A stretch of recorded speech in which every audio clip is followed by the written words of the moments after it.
या सारे या ऐका एक कहाणी। या सारे या ऐका एक कहाणी। होते एक राजा अकबर आणि बिरबल ज्ञानी।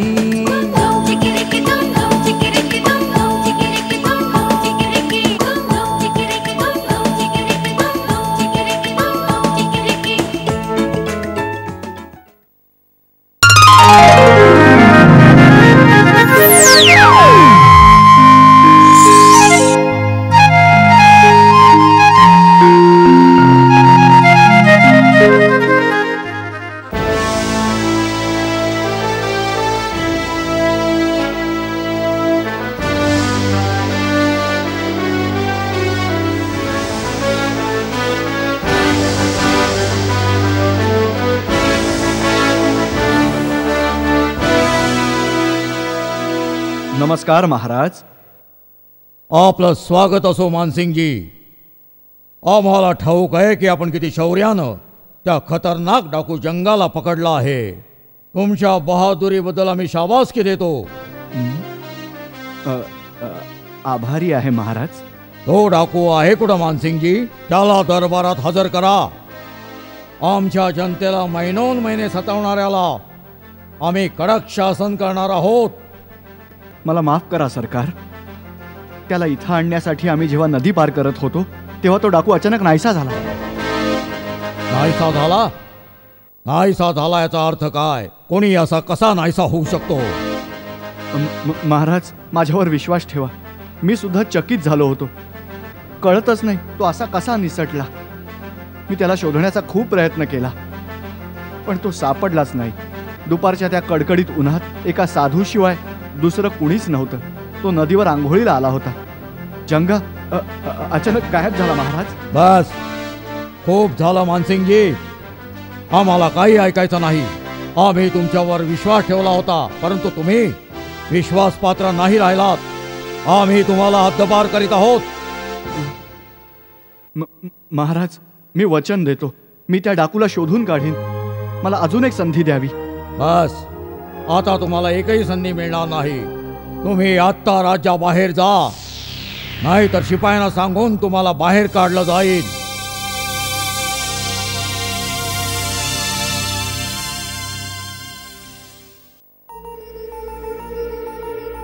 महाराणी, महाराणी।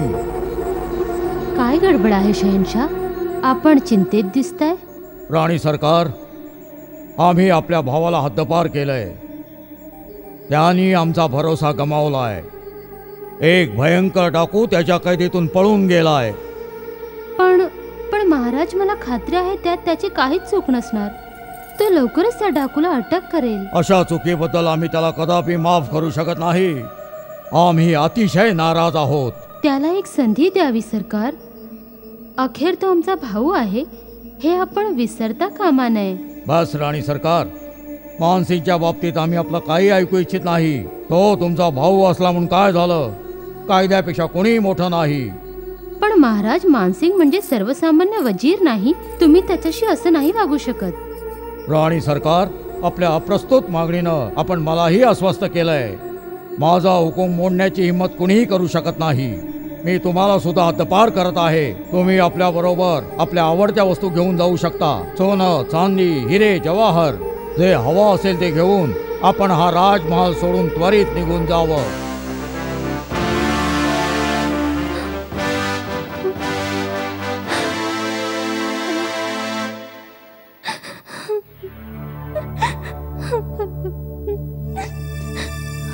ताई, तुला कुणी काही बोललं का?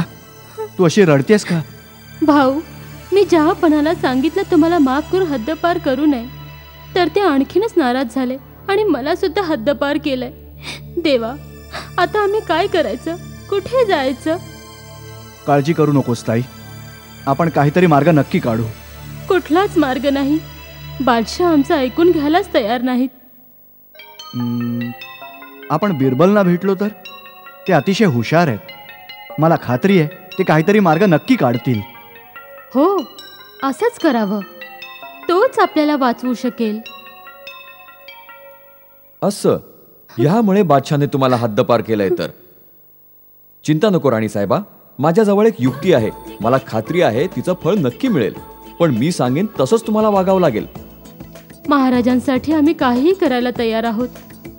ठीक आहे, तर तुम्हाला असं वागावं लागेल. हं?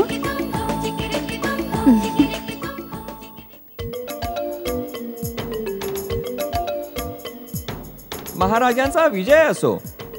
राणी सरकारांनी आपणास विनंती केली आहे की त्या आपल्या वडिलांच्या घरी जाण्यापूर्वी अखेरचे सहभोजन व्हावे. त्यांना सांग की आम्ही थोड्या वेळात येत आहोत. जहापना, आपल्याला नाराज केल्याबद्दल आम्हाला अतिशय खेद होतोय. त्यामुळे आपण दिलेली शिक्षा योग्यच आहे. आम्ही ठरवलंय की आजपासून आम्ही आमच्या पित्याकडेच राहणार. आमच्या बरोबर शेवटचे सहभोजन केल्याबद्दल आम्ही आपले आभारी आहोत. जेवण येईपर्यंत हे सरबत घ्या.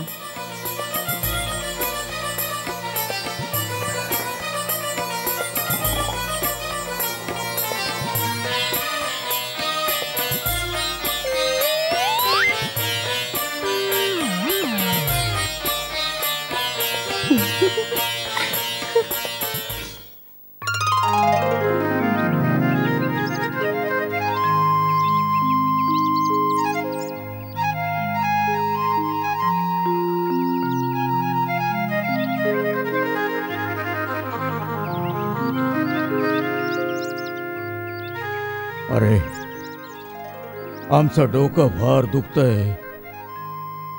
राणी सरकार, आपण अजून गेला नाहीत.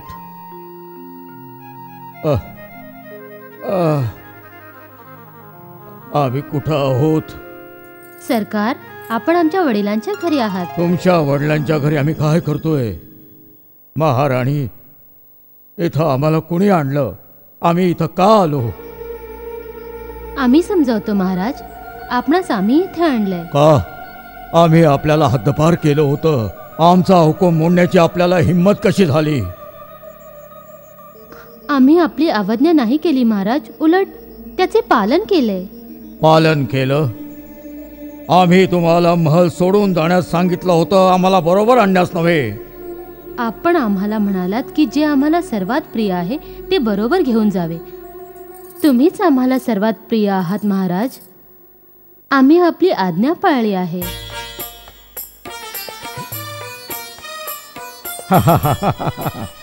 फारच छान महाराणी, फारच छान.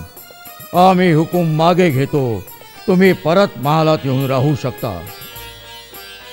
धन्यवाद महाराज. इतकी घाई नको राणी सरकार. आम्हाला ठाऊक आहे ही दुसऱ्याच कोणाची चतुराई आहे. कोण आहे तो? आपलं म्हणणं बरोबर आहे महाराज. हे बिरबलचंच डोकं आहे. आम्ही जाणून आहोत हे असं बिरबलच करू शकतो. नमस्कार महाराज.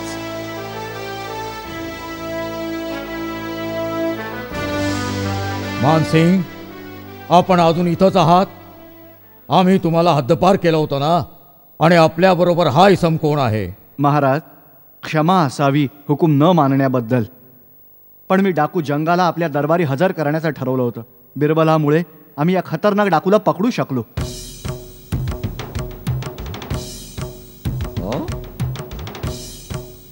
कसं शोधलं त्याला?